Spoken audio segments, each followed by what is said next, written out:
Okay, everyone, we will encourage you all to take a seat, and even our vendors, if you want to be amongst the audience, you're welcome to do that as well.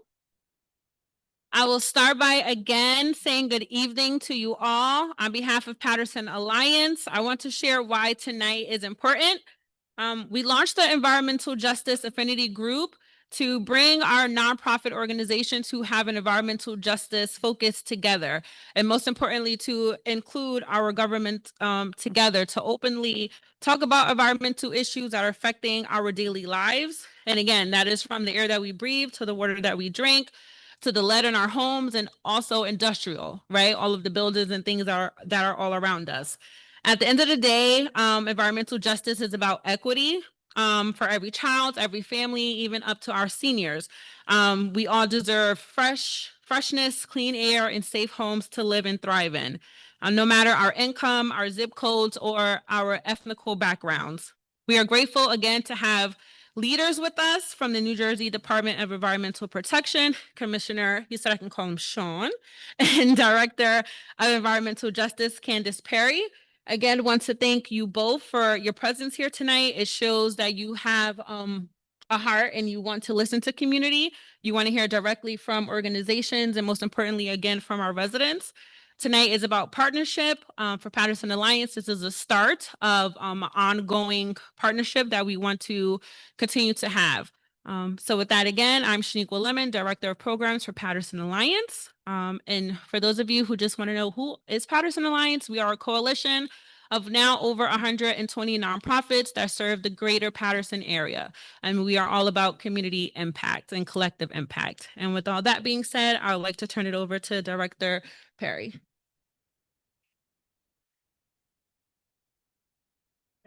Testing. Okay. All right. So good evening, everyone. Thank you so much for being here, all of you in person and all of you online.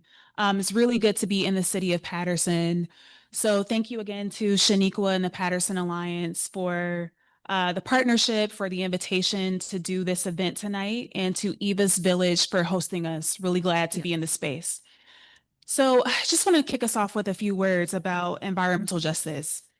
You know, this is what we're gathered here tonight to speak about. And so unfortunately, there are some communities, because of their race, their income, or how well they speak English, that experience more environmental pollution than others. And those same communities also tend to have less environmental benefits like green spaces and trees that cool and clean the air, that soak up stormwater runoff, and that provide relief from the effects of extreme heat.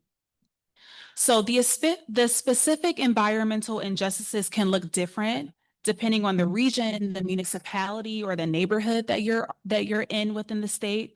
But one fact remains true regardless of where you are, and that is no community deserves to bear more than their fair share of pollution, and every community deserves to have their voices to be heard. And so this is why it's so important for government officials like myself and Commissioner LaTourette to hear directly from you all as the people, as the residents within a community like this, so that we can learn from your lived experiences and use that work to shape the work that we do every day in Trenton to make a better environment for our state. And so over the last few years, we've been doing just that. We have been on tour, touring around and journeying around the entire state. We have heard from overburdened communities in 18 different counties about their environmental conditions and their lived experiences in their communities. And we have found it so valuable getting to meet people and getting to hear your stories. And so tonight we have made our way back to Paterson after a few years in an attempt to have this conversation again, because some years have passed and unfortunately some of the points of injustice that are being faced in the city of Paterson still persist. And so we're here, we're gathered tonight to hear from you about what some of those issues are and to have a dialogue around it. And so we know that some of the environmental justice issues within the city stem from aging water infrastructure that leads to water main breaks and flooding issues and sewer overflows that I know you all know very well. Contaminated sites due to the legacy of industry within the region. a lack of adequate greenery and open space to beat the heat, and lack of healthy food options within the city. And so those are just a few to list for now, but I'm sure that you'll tell us many more and we want to hear all of it. And so I'll end it there. I'm going to pass it over to my colleague, Commissioner Latourette, to open us up with a few of his opening remarks. Well, first, I've never been accused of being too soft-spoken, but I think it's probably important to speak into the mic since we're also broadcasting online. First of all, it is good to be back in the city of Paterson. I've spent a lot of time in the city since I have been with the Department of Environmental Protection since 2018, working on a lot of different issues with city leadership and community-based organizations. And as Candace mentioned, Paterson is one of many overburdened communities in the state of New Jersey, a community that has faced a legacy of pollution that we're still working to right. And the work of furthering the promise of environmental justice is long work. It's hard work. One visit to a community and talking to neighbors here doesn't do the job, doesn't itself make environmental justice a reality. Continuing to hear directly from the residents of this community that we all serve is part of the important work that we do. Hearing the lived experience of flood risk or contaminated sites that are in need of redevelopment, hearing about the opportunities that many of our nonprofit and governmental partners are trying to pursue, and figuring out where we can plug in is part of that work. Where are the funding opportunities, or where is environmental enforcement lacking? Where can we best apply our resources or connect members of the community to resources elsewhere in state government that might help meet your needs? That's all part of the work that is unending. It is the job of the people in your state government to hear directly from you, right? Whether that is me or Candace or the hundreds of DEP employees or those of our colleagues in other departments in state government. It's our job to be with you and trying as hard as we can to help you face the issues and tackle the issues that are before you in this community. Right? Government does its best work, not when it shows up in a community and tells people how things ought to be, but rather when we show up and ask people how they want it to be, and then we find ways to help them make it so. And so that's what tonight is about. It's about listening and providing points of reflection where we can, and promising you answers where we don't have one off the top of our heads. Won't pretend that we have everything figured out, because none of us do, right? Government is just people, right? And we're all people striving to do our best. And so what we may not have an answer for you tonight on, you can be sure that our colleagues here from the Office of Environmental Justice and elsewhere in DEP are listening and will follow up with those of you who wish to offer comments, and we'll get you the best answers that we can. But thank you for hosting us in your community. Okay, so thank you for those opening remarks. So I'm going to kick us off with our agenda for tonight, which is really simple. The mic is now yours. So I invite whoever is physically able to form a line at the mic to my right, your left, and we'll just take it person by person. If you have a question or a comment, we would love to hear it. Also, for those folks online, we are monitoring the chat. So if you have a comment or question, please feel free to put it into the chat and we'll read it out loud. Or you can use the controls at the bottom of the platform to raise your hand, and then you'll be in queue. We'll be able to call on you to unmute yourself, and you can orally ask your comment or say your comment or ask your question as well. If you're calling online from a phone, please dial *9. That will be the way that you can raise your hand from the phone to get in queue to say your comment or question. So we'll just go to the first person in the room at the mic, and hello.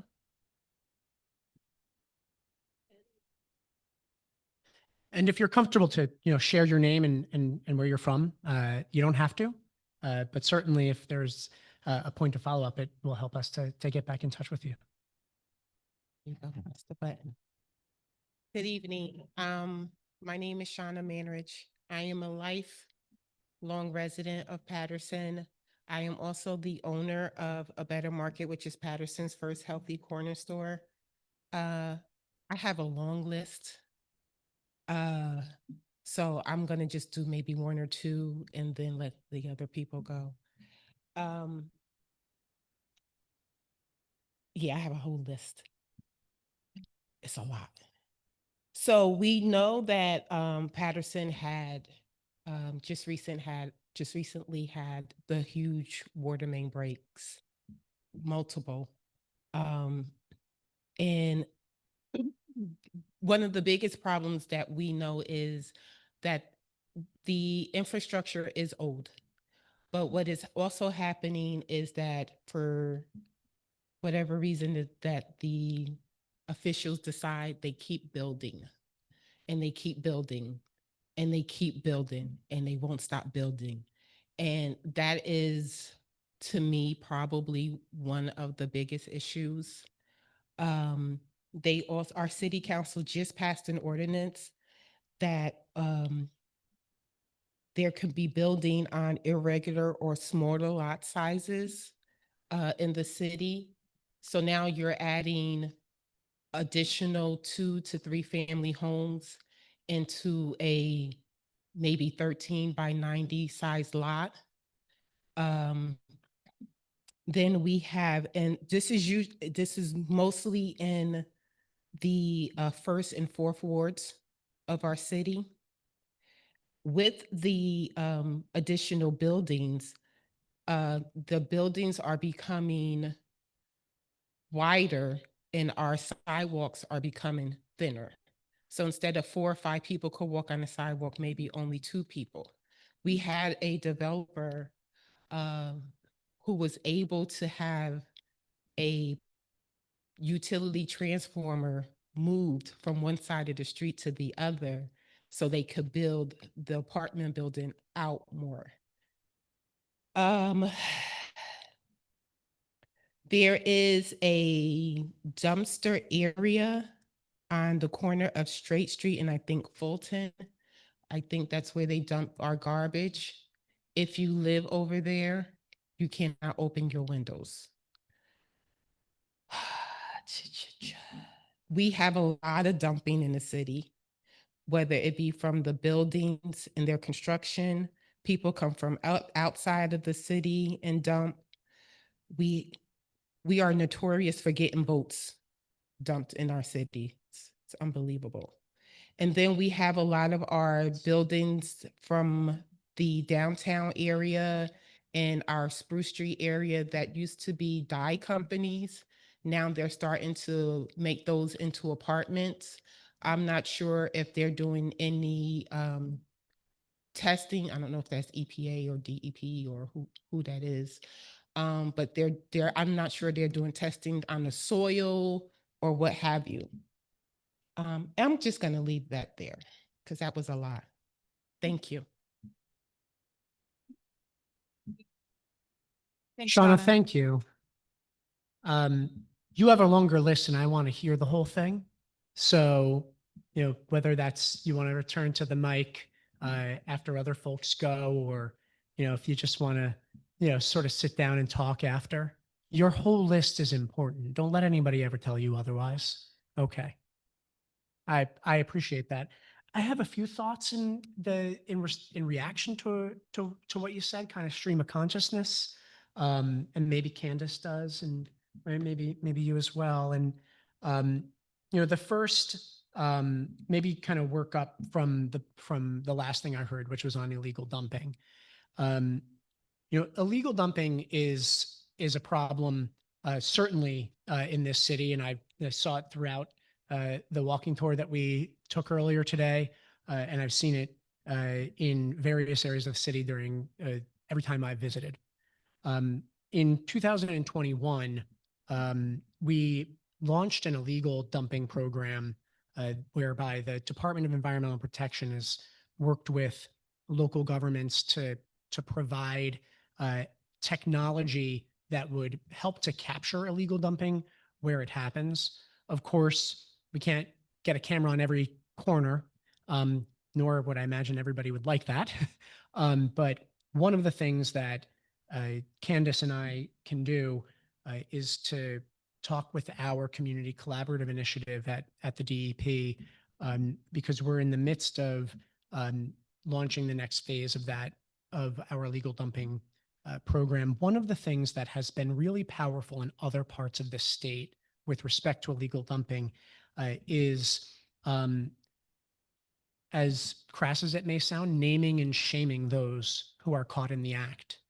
And we've had an initiative that we've done in years past called Don't Waste Our Open Space, right? Our open spaces, whether that's an undeveloped lot, whether that's a park, whether that is an abandoned building, none of these places are places for you to dump your waste, right? And think about what it means to come into a community and deposit what you don't want, right? It is our neighbors throughout New Jersey saying that what one community is like less deserving of environmental protection and natural beauty than another, right? For us to effectively dump on one another, it's not okay.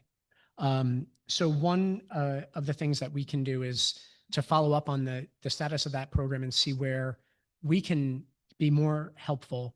The other is a point of information that I find myself sharing a lot, which is there's also an app for that. So those of you with access to a smartphone, whether it's the Google Store or the the App Store, download the Warn DEP app, right?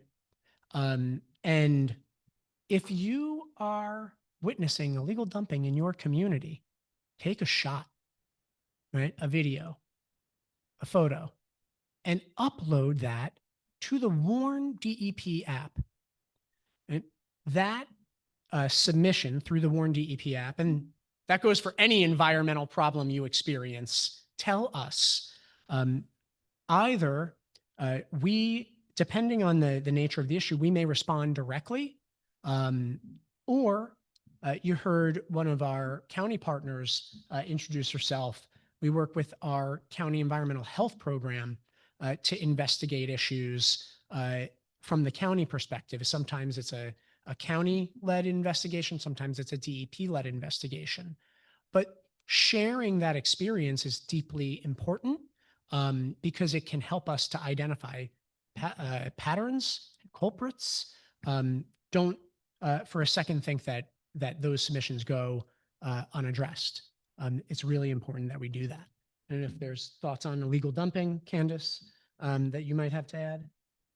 Yeah, just some real-time information that I'm getting from my staff is that there are 2 DEP illegal dumping cameras that have been installed in the city of Paterson. I'll give you the addresses. They're 148 Marshall Street and 159 18th Avenue. So I'm not sure if that's in the 1st or the 4th ward that you mentioned, Shauna, but we do have those 2 locations and would be happy to talk offline about some additional resources we might be able to bring, but we do have the program deployed in the city. So that's good news. To the commissioner's point about the Warn DEP app, if anybody's interested, we do have flyers at the check-in table. Please take one and utilize the app. Probably a QR code that you could scan and download it, and that's sort of a right, a QR code. You can also call. So Warn, WARN DEP. I think it's 1877 or 188 some 1877 Warn DEP is the phone number if you don't want to download the app. On the point that you made on I think it was Street and Fulton Street. I'm wondering if that's a transfer station for municipal solid waste. And so one of the things that we can do there is to run that concern down with both the local government, the DPW, as well as with our enforcement team, make sure that they're following the rules there. With respect to the water main break, I cannot imagine what that was like for this community or the others that have been faced with water infrastructure failures like that one. On the one hand, the issue is one that is affecting, while this is of no comfort, many communities throughout the state of New Jersey, particularly our older communities where we have had seats of early development, right? Some of the water main segments that were at issue here were 100 to 140 years old, right? On the one hand, infrastructure failures like this one are no one's particular fault. It's the age of America's bones, and they are failing, right? On the other hand, it is a reflection of the deep need for capital planning across all of our water systems and the need for consistent funding from our federal government and our state government to make the necessary investments in these systems. We can't expect that every water system and its ratepayers is going to be able to carry the cost of the investments that are needed. Passaic Valley Water Commission, by and large, especially since Jim Mueller has been on board, has done a great job with its capital plan and made really great use of dollars that are available.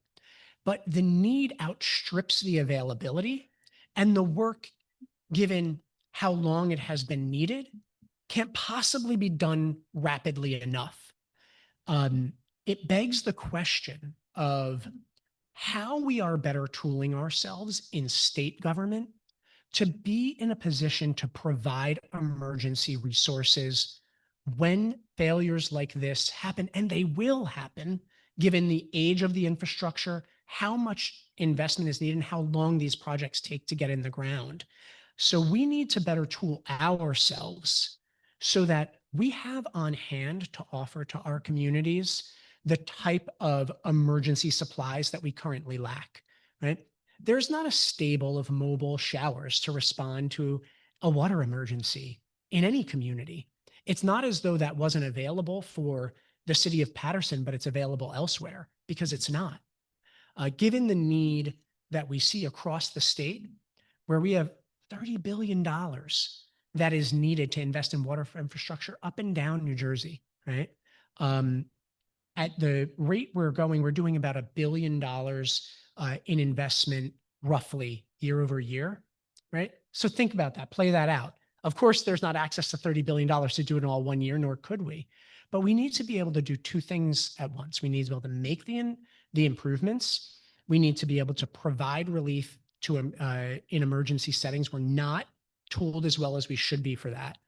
And we have to better communicate when these things do occur so that folks have really actionable information and know what is going on at all times. And I tell you, in every single one of these instances, whether it's been at the same time there was a break here, there was a break in Old Bridge, a more suburban community, right? And every time I think that the communication has gotten better and better, I see all the ways it should be improved, right? And all the partners, like those around this room, that should be brought together to help convey information to their constituents. I mean, you've got trusted pillars of the community right here, right? And they're gonna, and folks in community are gonna hear better from those they know and trust. And they're not necessarily monitoring the Twitter feed of the water company, right? And so we need to do a better job. And that's us at DP, that's the water providers themselves. And I hear you on the point of, are we taxing the water system with new development, and are these things paced in the right way?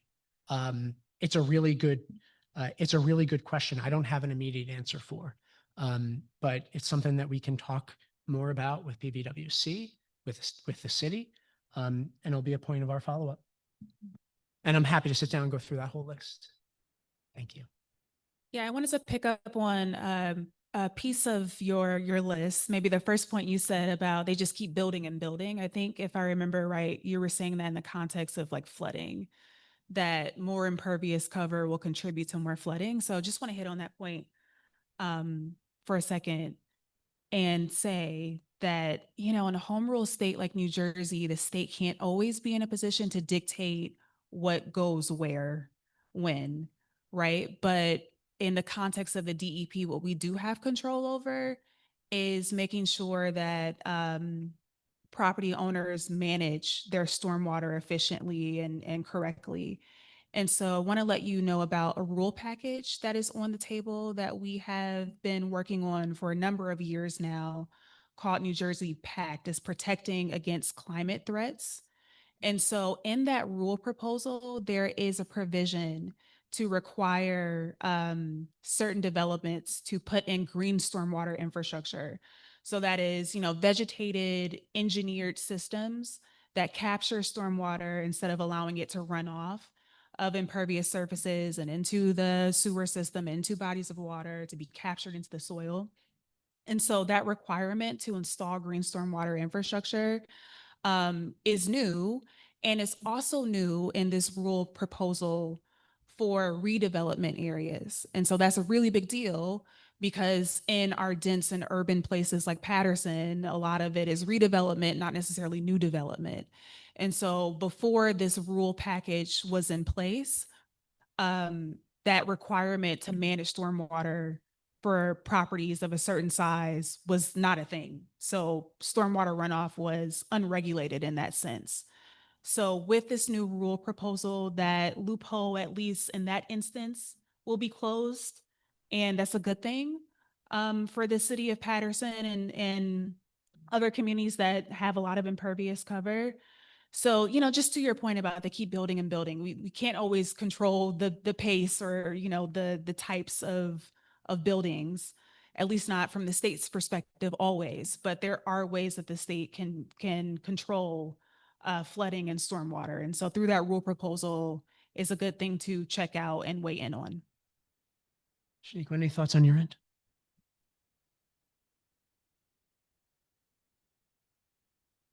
In regards to, you mentioned the funding that went out to a different programs who are in charge of the cameras.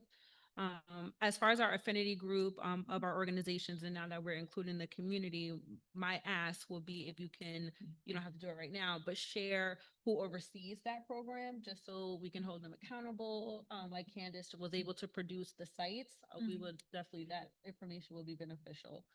Because I'm looking at Steve, and I know on the north side coalition years ago, we've learned about the cameras, but haven't really heard any updates or if they're really working and et cetera. So Yeah, that's an important point, and we can absolutely loop back and do that. Thank you. Mm-hmm. Okay, we'll take the next person at the mic. Hi, everyone. Oops, sorry. I just want to say a quick thank you to everyone for being here, all of the resource tables, and you guys for listening to the residents of Paterson speak. My name is DeAndre Davenport. I'm a marketing coordinator at William Paterson University. I'm also a current grad student. My question is also about the Paterson water crisis. So we received like letters to my house about not being able to use the water and like the proper procedures, like boiling the waters and don't use it to brush your teeth, use bottled water and all of that good stuff, right? We never received an update on when can we start back using the water. And I feel as though things just went back to kind of normal. And I just want to know if the water that I'm using to clean my fruits and bathe in is good water and not going to cause me health issues down the line. So that's what brings me here. So this is DeAndre, this is a really good teachable moment for people in government, because the notice that you received is required under the Safe Drinking Water Act. The law requires that you be notified when something that compromises the safety of your water is discovered, right? It's like consumer disclosure, right? You deserve to know you receive water from this water system, whether it's a public system or a private system. And the law says you have to be notified when an incident occurs. But to your point, the law doesn't say you have to be notified when the issue is resolved. And a point for us to be mindful of and to always follow up with the water systems on is that they're sharing that clearance with all of their residents as well.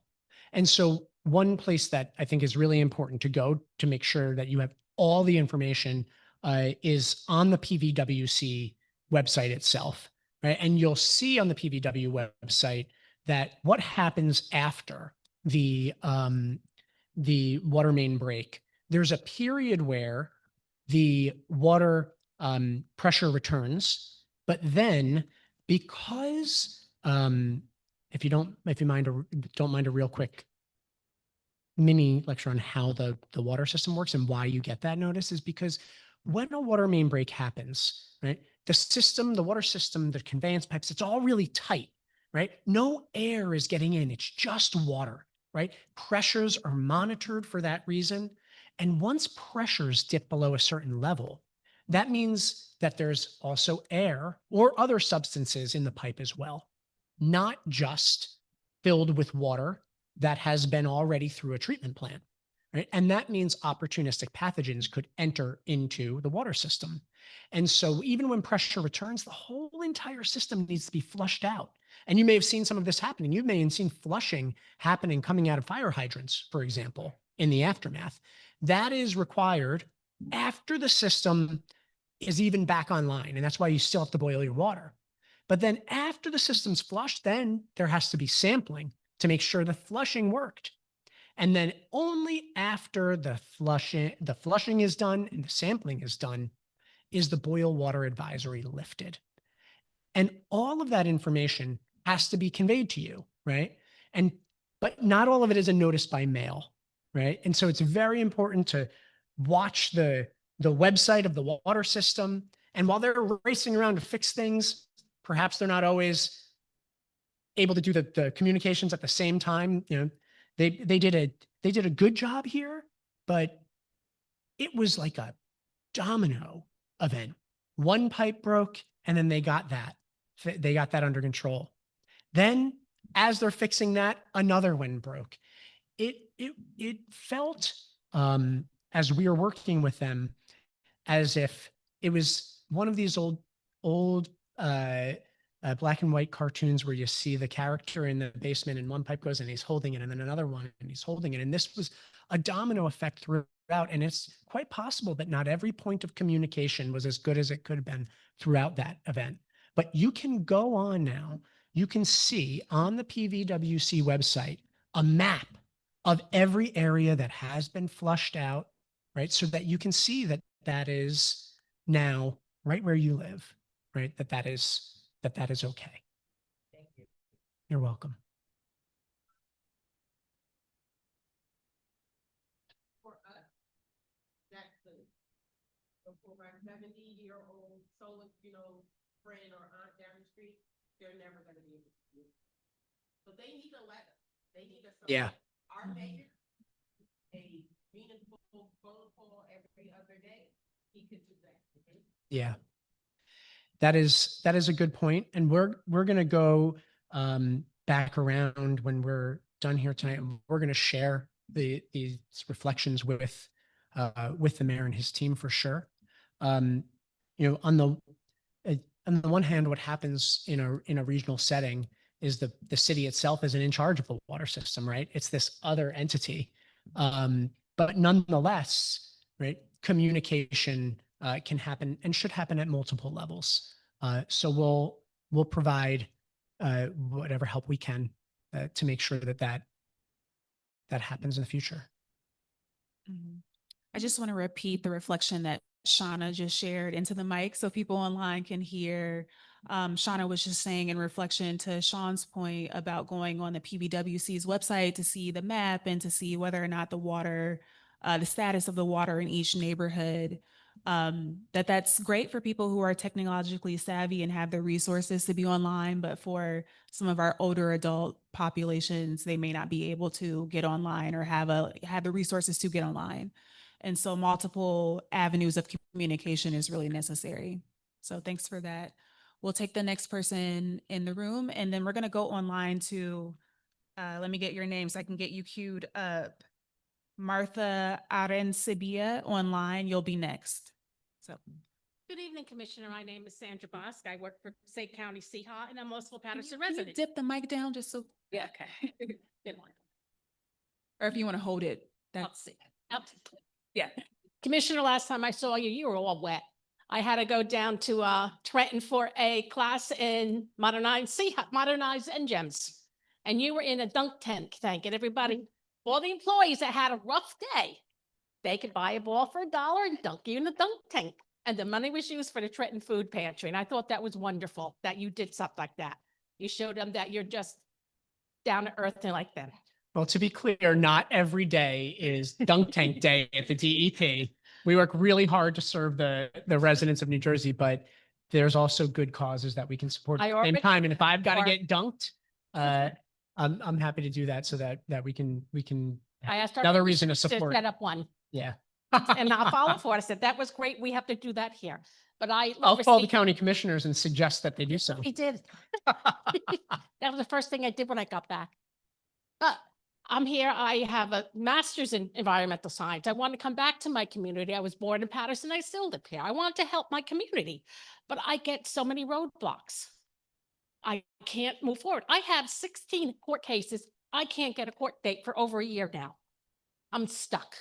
It's like, how do I help people? And I get to a point where I can't even help myself. I live in a flood zone. My neighbor raised his yard 4 feet. I try to say, you got to do something. It's legal. You can't do it. They said, well, he said he's going to sue you because you're using your job at the county to harass him. I said, no, you raised your yard 4 feet. Now I'm getting flooded.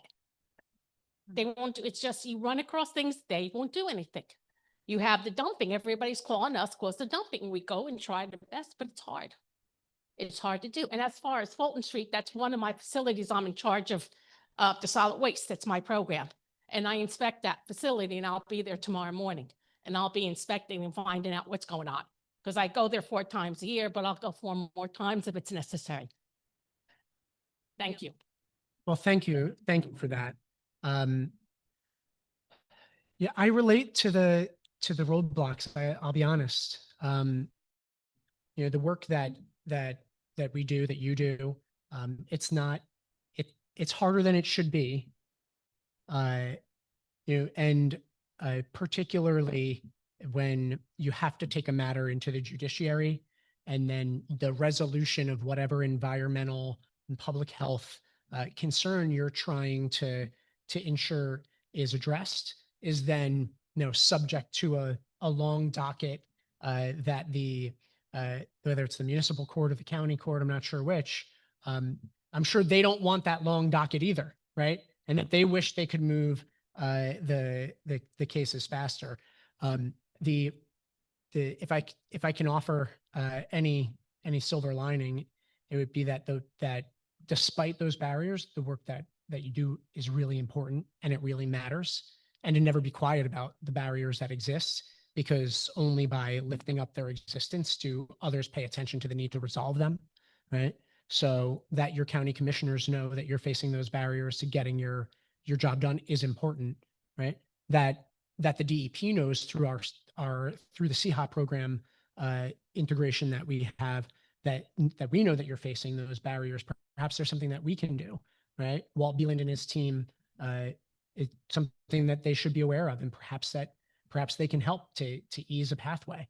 And perhaps sometimes when you're implementing at the county level, you need the state to step in and be a heavy hand. We're not shy about that. So don't be shy about asking. Thank you. You're welcome. So Martha Arencibia online, feel free to unmute yourself and go ahead and ask your question.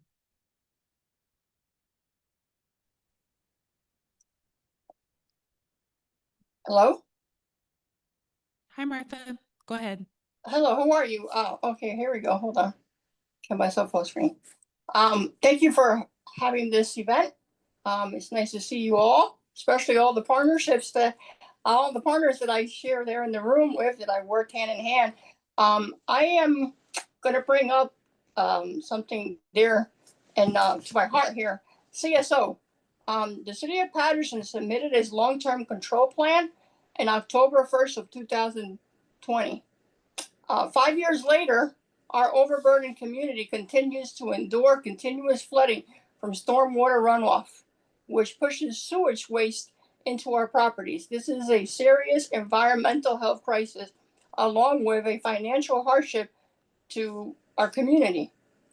Where are we with that? I know that we're one of 21 municipalities in the state with a combined sewer system, but we face a dual combination, not just the 200-year-old pipe, but we also have the Passaic River, which you took a walk by today. So our community that lives in the first ward, for example, they get clobbered. They get the double effect of the river flowing plus the CSO. So where is Paterson on having the next permittee to be reviewed for the long-term control plan? Because the area that I live in, which is the 19th Avenue Relief, that's not scheduled to be addressed to 2040. So now, 5 years later, you're adding another 5 years, and who knows when this will be reviewed. So you're adding probably another 10 more years. Our community cannot endure CSO flooding. It's everywhere. If you're blessed for it not to happen in your home, God bless you. But it's happening in our grocery stores, in our house of worship, our jobs. We're not escaping it. We don't have the means to clean up an environmental hazard, has sewage waste. Number one. Number two, our community does not understand what is a combined sewer system. Okay, the TEP really lacks in that department reaching out to the community. I love the fact that you hosted this at Eva's Village. They do a wonderful job, but there's no parking there. That's why I'm not there in person. And you should have been somewhere accessible to the community, especially the community that does get flooded, that has their photos, that has like basically mental issues from what we have to endure when we get flooded. The fact that our environmental community board is inactive in the city of Paterson, shame on Paterson.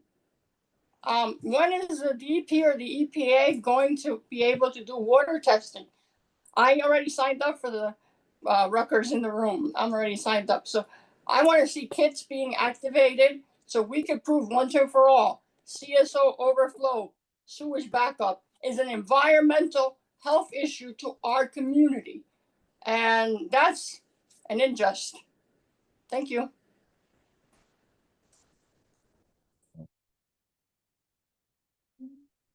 Oh, Martha, I Mm. feel you, Martha. I really do. And I wish that I could have met you in person, and maybe I'll get the chance to. You have met me. A couple of responses there for you. So first of all, you're sharing with your community members what combined sewer overflow is one of the best ways to spread information about that.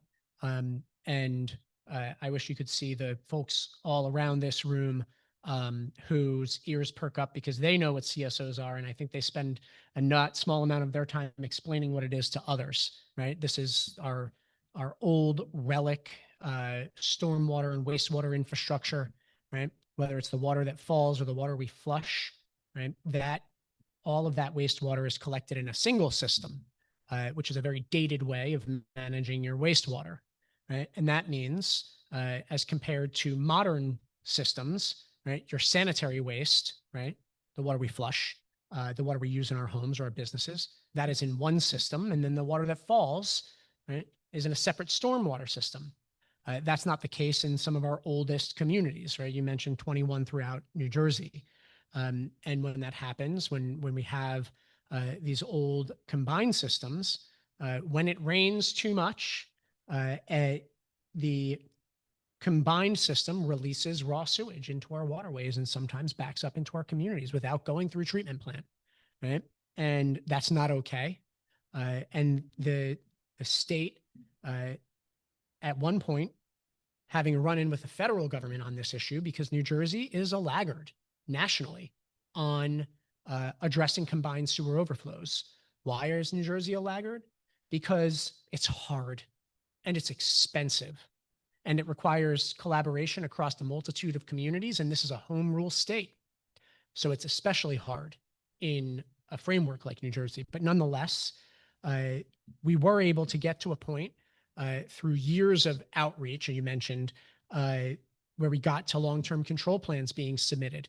They were due in 2020. They ended up coming in 2 years later or being completed 2 years later because of COVID, and there was an extension.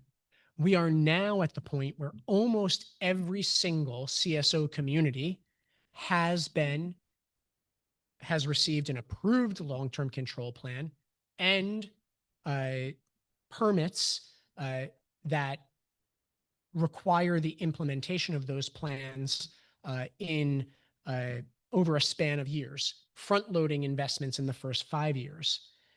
The Passaic Valley Sewerage Commission area, which includes Paterson, is the very last to receive those approvals, and that will happen this year. Part of the issue and the delay has to do with the way that the Passaic Valley sewerage system functions.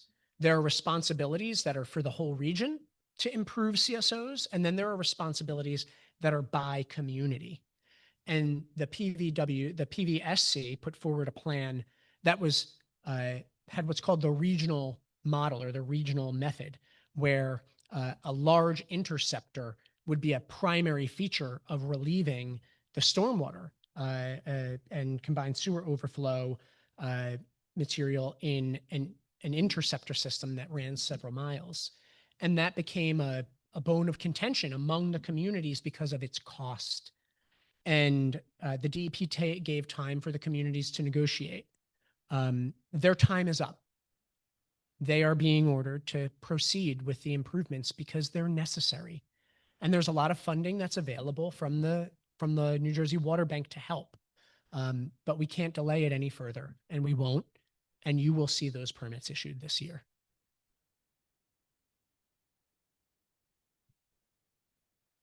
Thank you. We'll take the next person at the mic.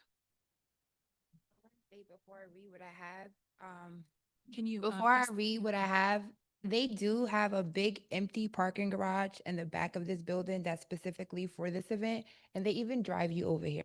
So I thought that was really dope. So kudos to you guys for that. Parking is available.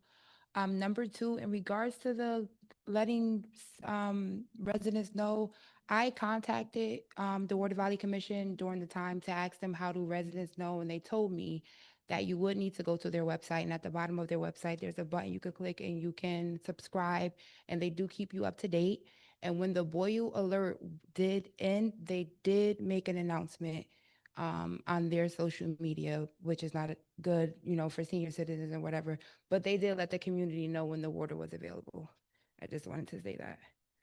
But my name is Khadija Jenkins. I am a current student at William Paterson. My major is environmental science. So I have a little message here. Earth is our home. It gives us life, yet for some reason, sustaining it is often treated as less important. Environmental issues are consistently the underdog, both nationally and locally. Competing for attention with everything from the number of teachers available to the number of students in classes, Paterson faces serious environmental challenges that are constantly overlooked. Despite clear evidence of harm, invasive species like spotted lanterns are damaging local ecosystems and agriculture, while air quality continues to decline due to regional pollution, local emissions, and increased business activity.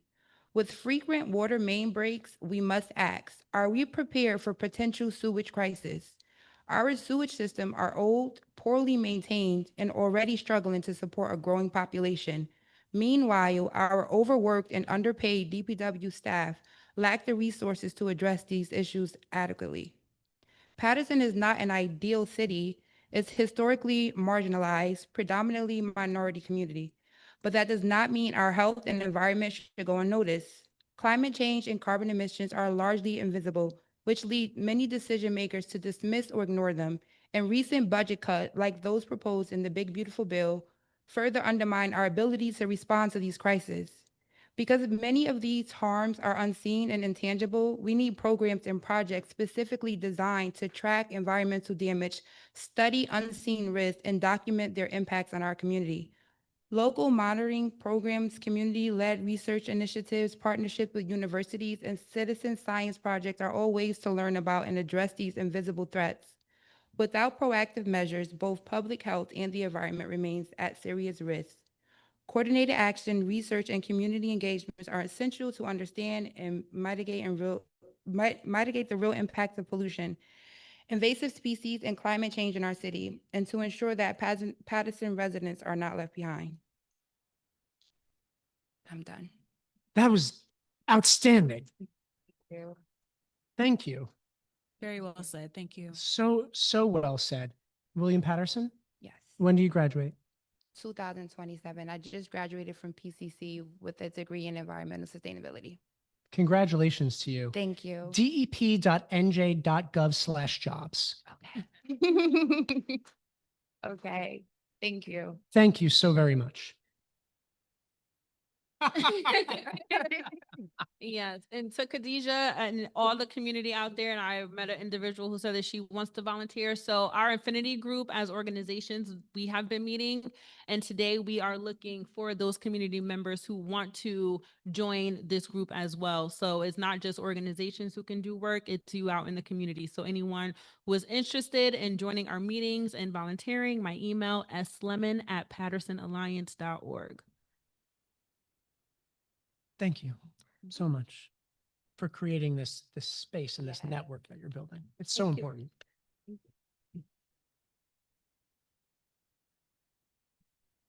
Thanks, Khadijah. Oh, you guys gonna say anything? Besides, thank you. I agree with everything you've said. Okay. So on the point of the issue of these issues being overlooked, they're overlooked most when we're quiet about them. Don't be. Don't ever be.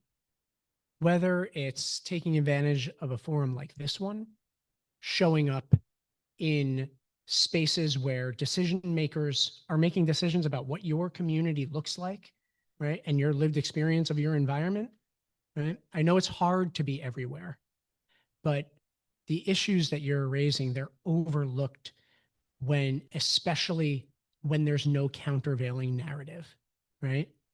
Left, you're right. Left to the ordinary functions of everyday life, folks are going to focus on the kitchen table issues, right? That's what elected leaders will do. That's what decision makers will do at every level of government. We have to help folks understand that the issues that you very eloquently described are kitchen table issues. Whether or not we can endure as much flooding as we are experiencing, we can't, is a kitchen table issue, right? When people are put out of their homes, they lose their livelihoods or even, God forbid, their lives. That's a kitchen table issue. That's a heartbreak, right? We have to help folks understand that environmentalism isn't about hugging trees, although that's cool too, right? It's about hugging the people those trees protect. And if there's not enough of them, there will be more flooding.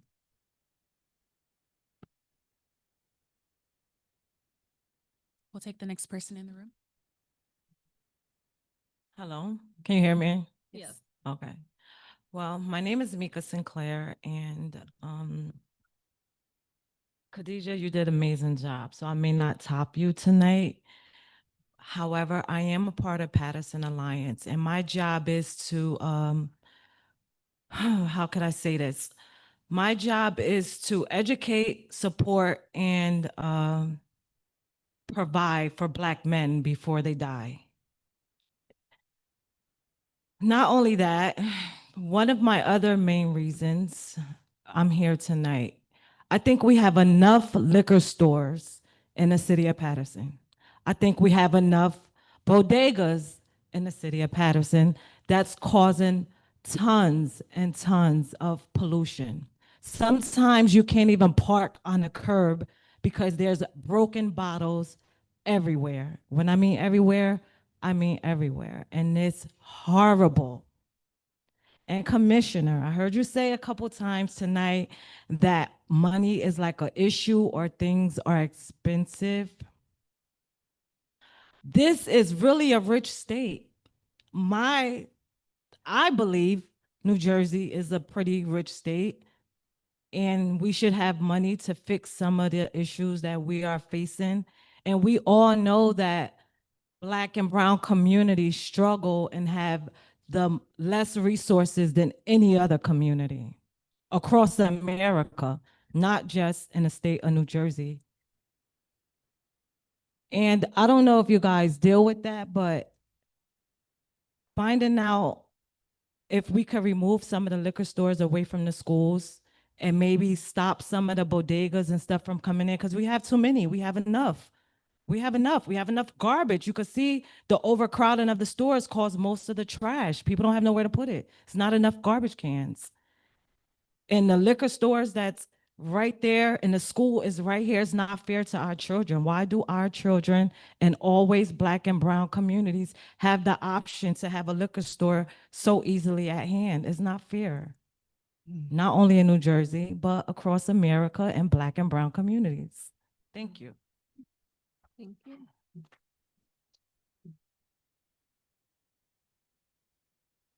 We are a wealthy state. We are. Voices like yours aren't heard when we're making budgets, not as well as they should be. Your senator, your state senator, Benji Wimberly, he was, when he was in the assembly, on the budget committee. And I know in that committee, he, because I came before them so many times, raised voices like yours. We have to make sure that that voices like yours are heard when budgets are decided, whether they are at the municipal level, at the county level, or at the state level. And one thing that we can do better on our part, Candace, is when that budget season is coming and folks are making decisions about where money goes, we can at least make sure our partners here at Paterson Alliance are aware, because that's your opportunity to go into an open session of the legislature, which are held during the budget season, and share exactly what you did here tonight, because it would move people. I believe that. And I think sometimes our elected leaders don't hear enough from the folks that they serve, right? Not in such an unstructured way like we are tonight. And we'll share that message. But we'll also share with you as these opportunities come to shape budgets, that is something that's on your radar, because that's where determinations are made about how much funding is directed in this county or that, or this community or that, right? Your state lawmakers are part of that conversation.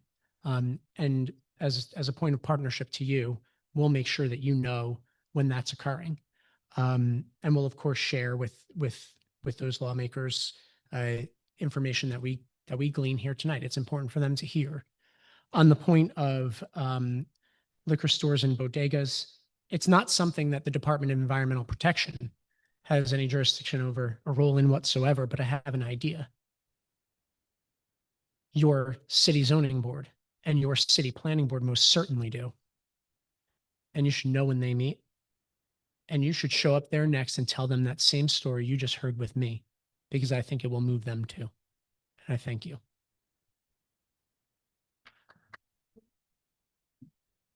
Does anyone have any thoughts from your perspective? I was going to share with Miko, that's the planning and zoning board, so we can contact them and get their meeting dates and put those on the Paterson community calendar. And as a group, we can collectively show up to these meetings to share these stories and put our input in. Go for it. Well, thank you. Once again, thank you everybody for coming out. Community is so important. And what I'm seeing right now definitely lets me know that what we able to do for our future is possible. Commissioner, directors, I want to thank you guys for hosting this. Shanique will continue to lead, leaders lead. So continue to do what you do. I want to, as a statewide advocate, and today I represent Ports for People and the Pacific environment, and our push for the emissions that we need to see in our communities. I want to bring to the table to the department, because like I shared earlier, I know your championships across New Jersey. So can you share some information and some enlightenment in regards to New Jersey has committed to reducing the greenhouse gases emission by 50 to 52% relative to to 2030, and achieving that net zero by 2050. Given this commitment, can you share what's the specific resources, investments, and policy tools that are directed to the cities like Paterson? Obviously, Paterson is an overburdened environment and justice community, and yes, may not be adjacent to the ports where shipping and trucks are thoroughly producing emissions at high levels, but we also know these urban communities also have their own fossil fuel elements and other burning situations that's going on. Yet we know that you guys are focusing on this work. And then another element also to you, could you shine on, is the state's priority climate action plan and helping bring information like you shared. We want to start having environmental justice, climate being a household conversation, a table conversation. So we definitely need to bring these important issues that the department is working on and bringing it to our information so we can bring it back to the table, because I want to stop with this, regardless what the department is doing and continue to doing funding, plans, champion different efforts, you still need the people. So we still have to be supportive and informed so we can go back to our communities, but let's go back to our communities with some information. So if you guys could share a little bit on that, I appreciate it. Thank you. Yeah, we absolutely can do that. Appreciate what you're sharing there and your point of advocacy for emissions reductions. I think we've learned a really important lesson over the last couple of years, and especially now. Last week was Climate Week, which is a series of events that are held concurrently to the General Assembly of the United Nations in New York City, and it's a place for state governments and national governments, local governments, and business actors, all in advocacy organizations, all come together, discuss these issues and build partnerships. One of the things that I think I've realized from those conversations is that our narrative and the way we discuss climate policy and the need for reducing greenhouse gas emissions can sometimes feel a little esoteric and removed from the everyday issues that people are facing. I think we need to be clear that climate pollution is air pollution that harms our lungs, particularly the lungs of our developing children and the lungs of our ailing seniors and those who are immunocompromised and those with underlying healthcare conditions. It's not just about saving the planet, although it's about that too. It's about saving each other and reducing the emissions from vehicles, be it passenger vehicles or heavy duty vehicles, trucks like those that rumble through this community, right? Reducing emissions from those sources of pollution helps our kids' lungs. And I will say this about the city of Paterson. Your mayor has been very active on this issue. And there's not a moment that Mayor Saya does not come and say, Commissioner, what money you got to help the city of Paterson electrify its fleet so that the air quality is better in Paterson? And that's a long-term proposition, but you could see by visiting the DPW yard that there's a number of electric vehicles that have been transitioned because of funding opportunities that are available from the DEP. So Candace will definitely follow up and our team in OEJ to make sure you have that information. But there's been multiple points of investment in electrifying the fleet. And in fact, we funded the first electric ambulances in this city, right? The first electric ambulances in North America, right here in this city, built in Quebec, right? And we need to do more of that, right? We need to have a consistent source of funding for those types of investments. We get some of that funding from our Regional Greenhouse Gas Initiative auction, which is the program that limits emissions from power plants and has the power plants pay into an auction to help electrify transportation equipment. But we need much more investment than we see today. And Candace will and the team can make all of that information available. And there's rolling applications for local governments, the county, the state, school boards, right, for equipment replacements, whether it's electric school buses, rapid transit vans for seniors, right? There's more need than there is funding, and we need more of that funding. But to the earlier point, this is why these stories need to be told in places that they're not always heard. And we're going to work with Shanique on that. I think we got a partnership brewing on this point of the resources our communities need. Any thoughts from you on that score? No, I would just say I look forward to the information and of course sharing that with all the community partners. Please. Hello. Thanks again for putting this together. I appreciate everybody for being here. Very often I'm, like all of you, I'm concerned about the pollution. I'm concerned about the climate, and it's very overwhelming because very often I feel like we're outnumbered.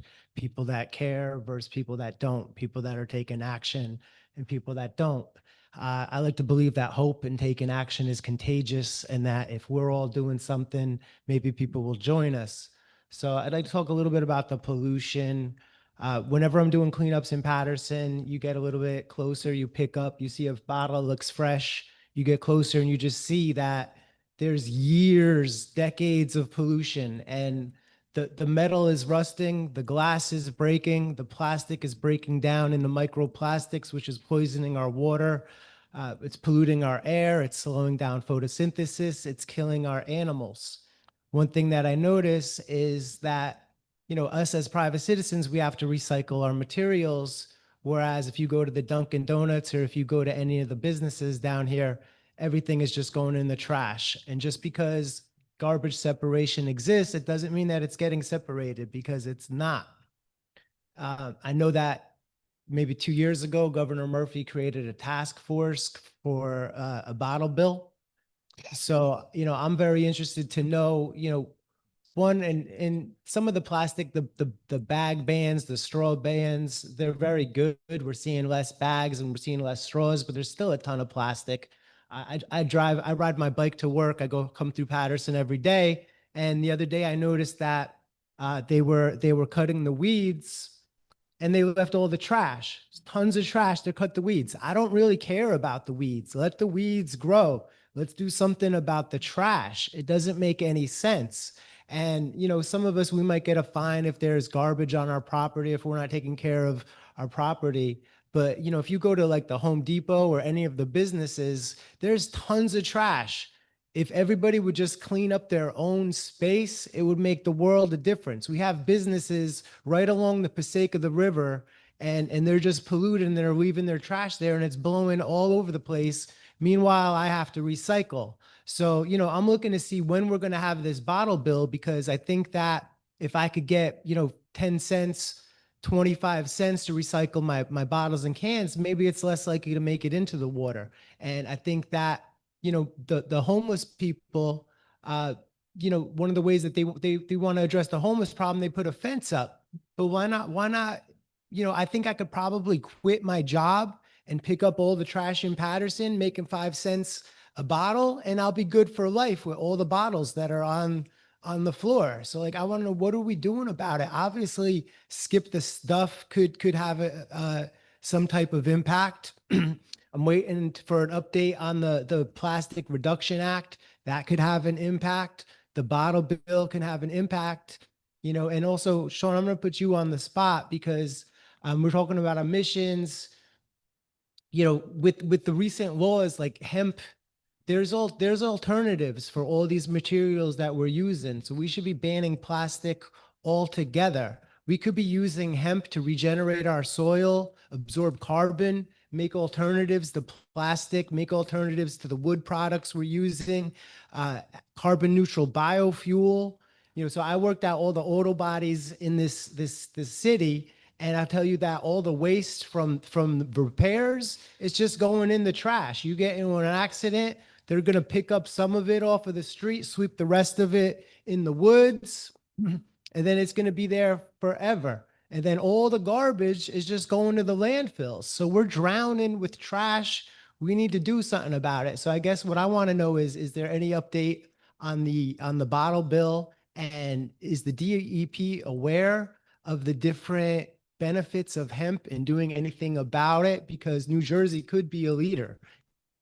Thanks. Appreciate that very much.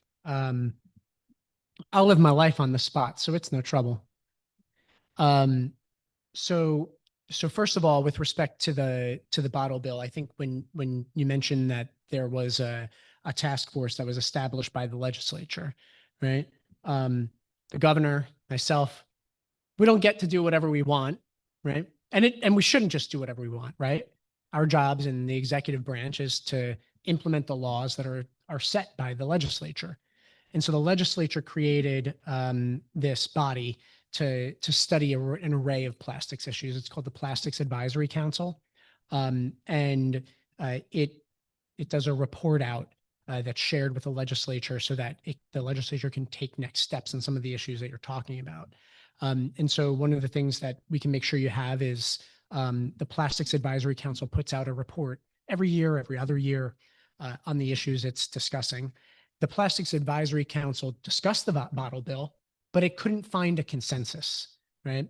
And why is that? Well, there are pros and cons of doing it, right? Now, it's not for the Plastics Advisory Council to decide, right? The legislature has to decide how it wants to proceed. A bottle bill is one potential option, right? But there are a number of other options as well. One of the concerns with the bottle bill is that if everybody's getting a deposit, which is, the extra 5 cents you may see if you have a bottle of, seltzer or something in your fridge at home, it'll say 5 cent deposit, Maine, Connecticut, right? It doesn't say New Jersey. What does that mean? It means you can take it back to the store, right? And you can get 5 cents back, right? So what happens if you collect all the bottles on the ground? You're going to get you could get some cash, right? It's pretty good. But what then happens as a result? One of the thoughts is that, that will slow down the recycling market, and then it will be less advantageous for the recycling facilities and will be less advantageous for the curbside recycling. Do the facts bear that out? I'm not sure, right? These other states have been doing this for a long time. I'm sure you could do a little bit of both, right? The answer is hardly ever one thing, right? Maybe it's some part bottle bill. Maybe it's some part increasing the Clean Communities Fund. There are a multitude of solutions. Senator Bob Smith in the legislature is very invested in these topics. If you haven't reached out to him, right? The next legislative session is going to start November 5th, right? Plastics reduction is really important to him.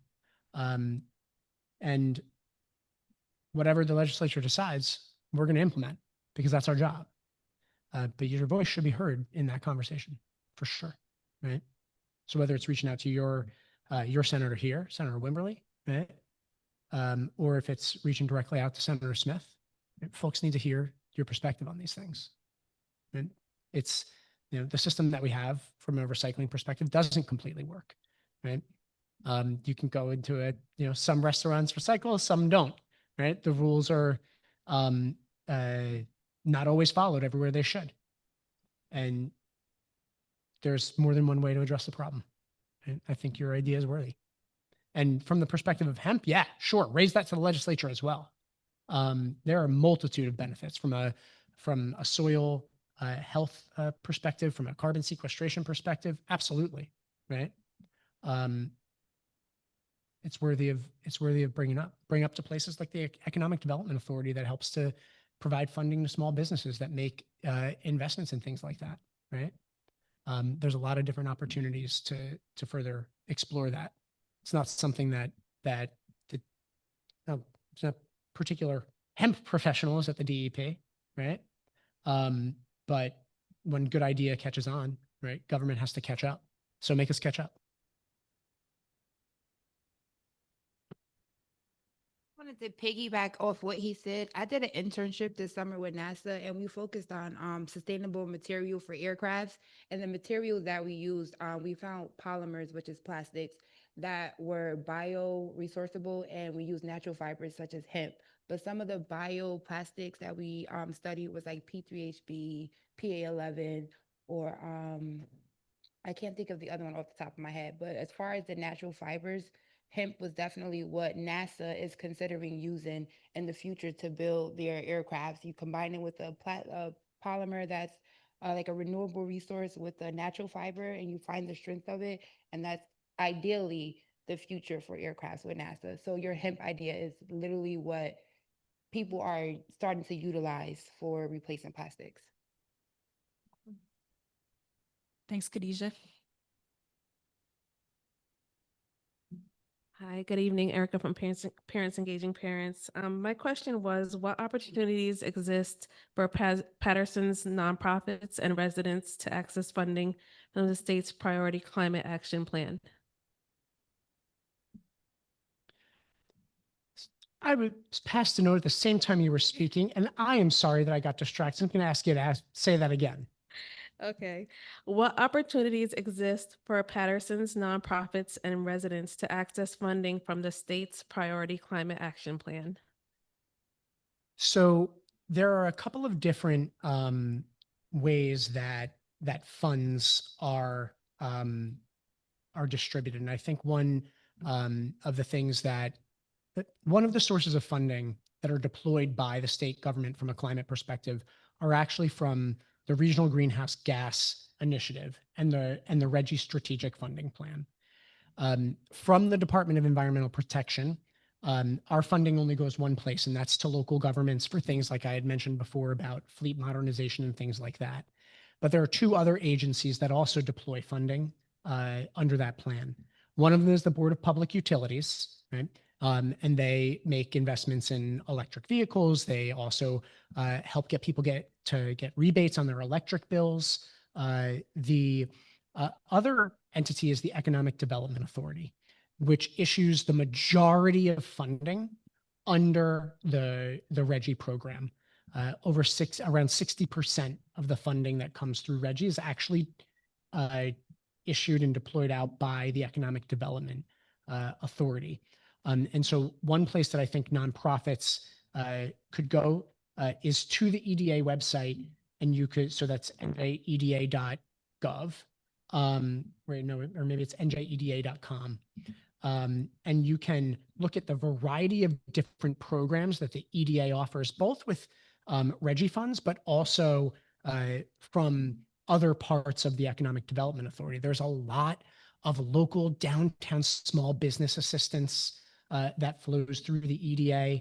And there may be nonprofit assistance as well, although I'm not familiar with that.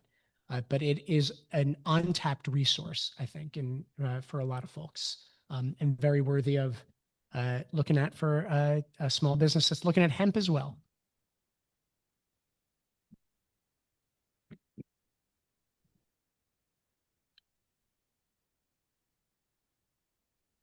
Okay, so we have a question from Linda Mora. Want to read out loud. So she says, I'd like to know, where do we, DEP, get their ideas from? Because I've learned there's European and Asian countries have surpassed us. Oh, sorry, surpassed us meaning the USA, with such technology. We can and should do better and fight against greedy politicians and their politics. So that's point one, maybe. Good. Do you want to Yeah. take that one first? Yeah. So the Department of Environmental Protection is a government agency, right? And our job is to implement laws that the legislature passes. So the ideas effectively come from the laws, right? The laws tell us what our jobs are and what we should be doing, and how. Um, the uh, the ways that we build that out take a lot of different forms, right? So one point that I don't think folks often know a lot about is that the DEP has a division of science and research, right, where we do scientific study and perform research on an array of issues, right? We have science that is being explored on microplastics and on perfluorinated compounds and on advanced water treatment and many of the things we've talked about here tonight. So one place that I could suggest you take a look at is at the DEP's Division of Science and Research webpage. You'll find a lot of information. Part of the job the legislature has us do is study and explore things and make suggestions to them about laws they should pass. Right. So on the DEP website, we have things like the water supply plan that tells the legislature all the things we need to do to improve water supplies in New Jersey. Right. We have a report on studies on climate science and climate laws that would be beneficial for the state, but the legislature has to make those laws, right? So they ask us to study things, and we give them information back, right? And that helps them shape laws that are good for everyone. And that's why I keep repeating to you the importance of engaging with our legislative leaders, right? Because, well, they answer to you. They're elected, right? Make them hear you. And I want to read part 2 of Linda's note. It's more of a comment. She says, also pertaining to liquor stores, we definitely must do better because there's children, minors, picking up vape pens and liquor bottles and using and drinking them as young as 6 years old. This is extremely unsettling. We need to be the change we want to see, and we should push that worldwide, starting in our city. I'm tired of millions spent on our parks in such an unsafe city. My youngest has PTSD from the shootings, juveniles picking up bottles and breaking them. And my kids have been injured by this foolishness and ignorance. So thanks for that testimony and for sharing your story, Linda. Thank you. Thank you. And I'm sorry. And we'll share that with the city leadership. Those aren't issues that we have, direct authority over, but we are here, right? We are part of the government that serves the people, and we'll make sure that others hear that message as well. Thank you very much. And part of the way that we'll do that in terms of sharing what we heard tonight is we put together a summary of notes. And we're, don't need to address any specific comment to a specific person, but we will summarize what we heard today and post it on our website, including the recording from tonight. And so with that link, we're able to share it with our partners within government and encourage you all to share the outcome of tonight with other members who might be interested in joining the environmental justice group that you all are building. So we'll have that for you following this session. Any thoughts on your portion about that? Yes. Are there any more speakers? We do not. Oh, yeah, please go for it. In regards to the camera, I'm a victim of gun violence, and I was injured in my head on a corner that literally has a police camera in front of it. It's going on 3 years. That case is still open. There's no answers. I don't think that much millions of dollars for illegal dumping for a camera. I think that money can go to something else because those cameras aren't utilized. They don't do the job they're there for. So I don't think that that's a good idea for illegal dumping. I meant to say that for that. Appreciate your feedback on that. And I'm sorry. No, it's not okay.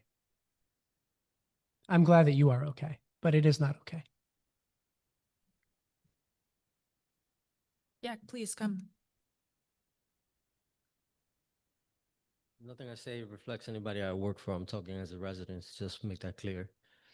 Yeah, we were all supposed to say that at the start. Okay, so as a resident in Paterson, I'm Ramon Lopez, and I'm here. I'm asking some questions regarding this. I'm wondering, what are we doing to educate the youth? Because I think that real change comes from what we're implementing in the schools.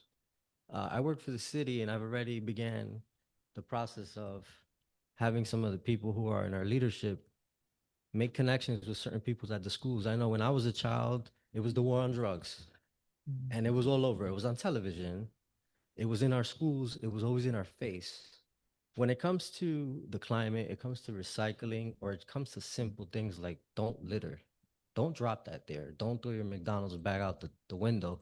There's a garbage can 5 feet further, or take it to your home and put it in the appropriate place. Are we implementing anything for the future to change those minds? Because I believe it is a lot harder to change people who are set in their ways. But if we get the youth behind this movement, we can certainly see some good progress to come. It's a really, a really thoughtful point. I have some reactions to that, but Shaniqua, if there's some thoughts that you may have. Yes, I was going to Candace. add that to the closing remarks, but to your point, as a group, as our affinity group, in the next coming months, we want to solidify 1 or 2 programs that we can collectively work on together. And the idea of a youth campaign is one that I plan to present to the group. So to your point, I remember, don't be a litter bug, and just those things that we grew up knowing in our heads. And I feel our youth are not getting those messages. So any of you organization, again, or resident who is not a part of our group, again, we are going to be going into our planning for the next coming year. So again, whether that's coming up with the whole youth campaign, that's definitely a program or a project that we can lift up as a group together. If I'll exchange information with you, but also all our sports programs. We have one of the oldest baseball programs in the state of New Jersey. Just through those different platforms, to football, basketball, we have football now all year round as well. So we have sports programs that are out there. If we could start with the sports programs, get to the schools, and we also have phone blasts that we can do through the mayor's office. So we definitely need to speak. Yes. Thank you. And appreciate that. And as you put that together, consider us a resource. We provide for schools, speakers and materials. Right? There's no there. We can do that and provide that added support. As your affinity group decides how it wants to move forward with youth outreach and engagement, where we can make that available to you as well. And Candace can help, and her team can help to arrange that. We provide that in schools upon request. It doesn't happen automatically. And so, one thing that I would suggest is that, within your community, and, if educators, make sure they know, that they can come to us and we will put on programs for them and provide speakers and help to sow that within the schools themselves.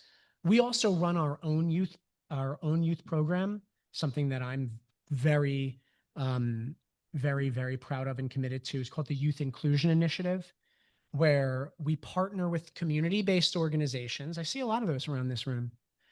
We partner with community-based organizations and bring a cohort of young people into the DEP to work and learn with us over the course of the summer. And so there's a community-based organization that's a sponsor that brings together youth in its orbit. And maybe there's 10 to 20 youth that work that are engaged with that community-based organization. They come into DEP to work and learn for the summer. We pay them. We pay the community-based organization. We help to pay to get them there, right? Because a big barrier to access to environmental careers is having the wherewithal to get where you need to be, right? And in a transportation constrained and open space constrained communities, that can be hard. We started this program 5 years ago. We had 30 youth. This last summer, we had over 100, right? And it's a really impactful program. At the beginning of the next year, we'll put out the call for community-based organizations to partner with us. New Jersey Environmental Justice Alliance was a participant this past summer, right? Youth from NJEJ and youth with NJEJA came and joined us. And we've had, as far south as Salem City, right? And as far west as Phillipsburg, right? Northeast in Jersey City, we've had community-based organizations and youth join us from around the state. So those are a few ways that we can help. Janice? Yeah, I'll just say that if you have ideas about how the DEP, in addition to the youth inclusion program that the commissioner just talked about, if there are additional ideas that anybody in the room, including the affinity group, has on involving and including youth into DEP decision making and what we can do specifically for that age sector, would love to hear it. And I say that because our Environmental Justice Advisory Council has been thinking about how to include youth in environmental justice topics that they will be recommending to the state. So we have an EJ Advisory Council. These are 18 members across the state that act as advisors to the commissioner on all things EJ. And youth as an umbrella topic has been on their work plan to consider maybe developing a program, developing some education, developing something, and that something has not been crystallized yet. So I know that they would love to hear from the constituents that they represent across the state about youth-related programming that they can recommend to the DEP. And so would love to talk to you offline and maybe get you connected with our EJ Advisory Council and putting forth a recommendation for us to consider. Okay. I'm gonna pause and go to a comment online, and then we'll come to you afterwards. So I don't have your name, but I am seeing there's a comment online. Hi, yes, my name's Okay, good Brendan evening. Byrne. Yeah, Feel free to unmute yourself and go ahead. can you hear Like the me? governor? Former governor. Hi, can you hear me? Yes. Okay, great. Good evening. My name is Brendan Byrne. I'm an assistant manager at Easy Ride, your local transportation management association and safe routes to school provider. Easy Ride is a public-private partnership, and we offer programs and technical assistance at no cost as we're funded by NJDOT, NJ Department of Highway and Traffic Safety, and NJ Transit.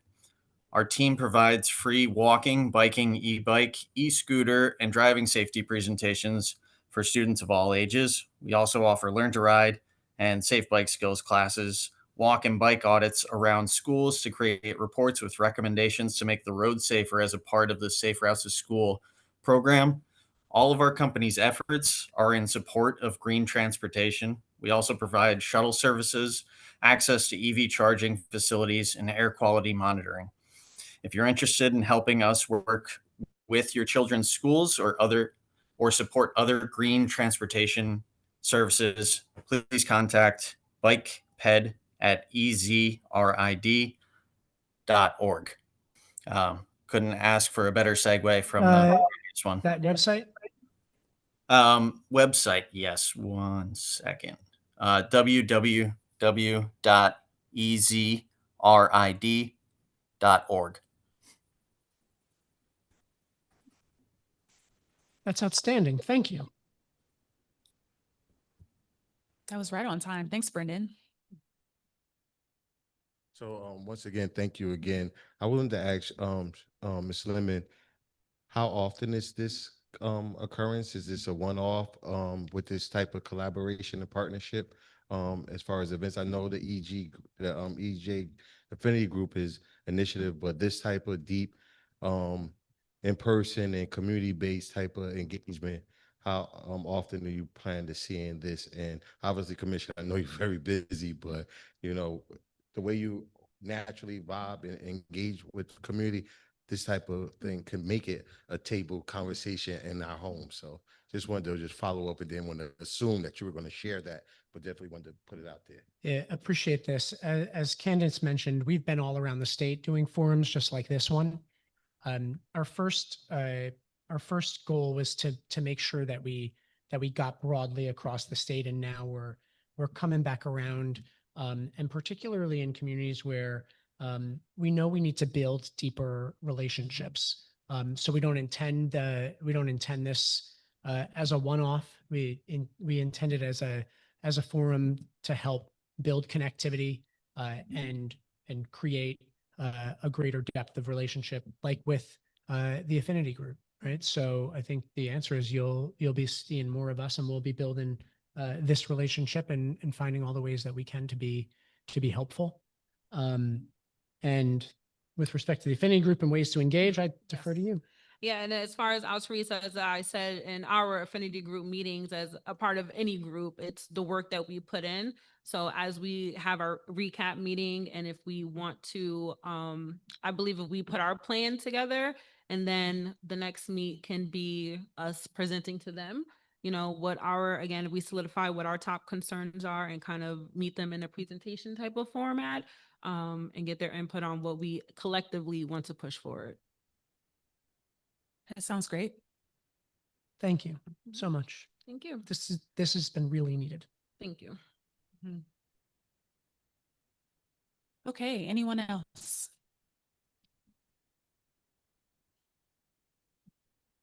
Or anyone else online?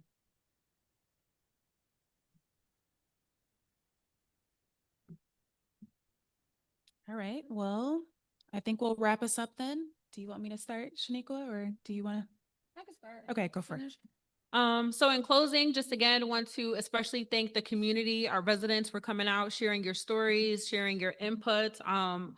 As our commissioner mentioned, we have to show up not only on a municipal level, starting with the planning and zoning boards, finding out exactly what our issues are and who to address them with. And then additionally on the federal and the state, and then perhaps even the federal level, right? Showing up at that budget season that I'm looking forward to learning more about. So again, the first step is showing up and then collectively organizing what we want to push forward. Again, I do want to thank the director and our commissioner, and most importantly, the staff in the back. I have to shout out Chloe back there. So just thank you. Thank you, Chloe. Yes. So the whole DEP team for putting this together, and again, giving us your time, but most importantly, solidifying a partnership to move forward. Again, for those who are involved in the affinity group, our goal in the next couple of months is to solidify 1 or 2 action steps, or collective plan that we want to do. We are looking forward to planning Earth Day 2026. So that's another bigger scale event that we will be planning together. So again, if you are not connected in our affinity group, please stay back to make sure I get your email and contact information as we're planning our next meeting. And I'll turn it over to you all for closing. Yeah, just the closing reflection. I just want to say kudos to Shaniqua and all of the members of the affinity group. I am so impressed with this model to pull together all of the community-based organizations within the city and to gather together to have a conversation around environmental justice. I'm not aware of another model like this that exists in any other municipality in the state. So it's really impressive to get together in this way, to have this conversation and to push it forward, and then to be organized to meet with us and present your ideas. Like we want to hear all of it. And so thank you for that. I look forward to the partnership and hope to see you all soon. I am really grateful that you're putting this together, that you're bringing people together, everybody here of such goodwill and wanting to do good things for your neighbors and for the community that you all share. And we want to be the best possible partner to you in that work. As I said before, we may not always have an immediate answer or the right answer, but where we don't have one, we're gonna help you find one, and be a support wherever we can. Our friend here in the gray shirt, whose name I didn't get, Brian, you said something that spoke with that really struck me, that hope is contagious, right? And that it sows action. That is so true, right? Showing up with and for your community, your neighbors, right? The environment that we all share, it is contagious. And the issues that we talked about tonight are big, right? They're not too big to solve, though. And don't let anybody suggest otherwise to you, right? The work's harder than it should sometimes be. It takes longer than any one of us would like, right? But we can make positive change on every single thing that you all have raised tonight. And especially when you show up to hold the government whose job it is to serve you accountable. And whether that is showing up to the DEP or the DOT or your local government, do that. Their job is to serve you, right? That is what we're here for, right? To help make your lived experience of your environment better, to improve and protect public health and the environment that we all share. And what you've shared tonight will help us do that better in more ways than you know, and for more communities than just yours. So I thank you so very much, and I hope everyone has a good evening.